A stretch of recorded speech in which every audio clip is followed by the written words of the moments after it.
भैया उपेंद्र जी के सरकार में पढ़ाई लिखाई कार्यवाही सिंचाई कमाई इस सब की सुविधा मिली तो उपेंद्र जी के सरकार ले आई और सुखमय जीवन बिताई। उपेंद्र कुशवाहा जिंदाबाद जिंदाबाद जिंदाबाद, मायावती जिंदाबाद जिंदाबाद जिंदाबाद, अकबरुद्दीन ओवैसी जिंदाबाद जिंदाबाद जिंदाबाद, देवेंद्र यादव जिंदाबाद जिंदाबाद जिंदाबाद। जनता से इहे गुहार बड़ुए, आरा से बेटवा तुहार बड़ुए,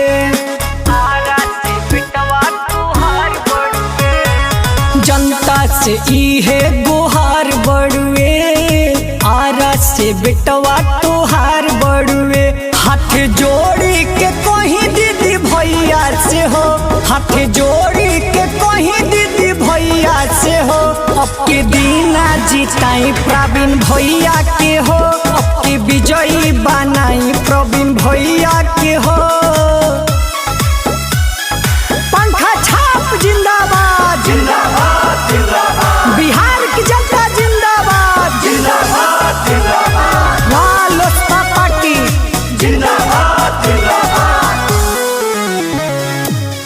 अपन बिहार बदल जाई हो, रौदी हल भोटवा सफल जाई हो, रौदी हल भोटवा सफल जाई हो। दुखवा दली दर भागी जई है हो, हमनी के भगिया जागी जई है हो।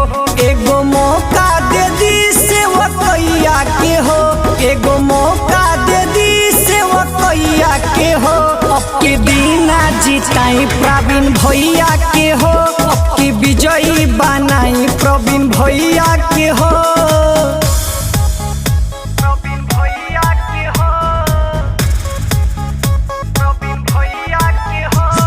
उपेंद्र कुशवाहा जिंदाबाद जिंदाबाद जिंदाबाद, मायावती जिंदाबाद जिंदाबाद जिंदाबाद, अकबरुद्दीन ओवैसी जिंदाबाद जिंदाबाद जिंदाबाद, प्रवीण सिंह जिंदाबाद जिंदाबाद जिंदाबाद। दे दी प्यार बेड़ा पार होई जी, रालोसपा पार्टी की सरकार होई जी, रालोसपा पार्टी की सरकार होई जी। मनवा के मनता के पूरा करब, कोनो ना सपना अधूरा छोड़ब। पंखा हौवे चुनाव चिन्ह भैया के हो, हर घर में जरूरत बा ठंडैया के हो, अब की दीना जिताई प्रवीण भैया के हो, अब की विजयी बनाई प्रवीण भैया के हो।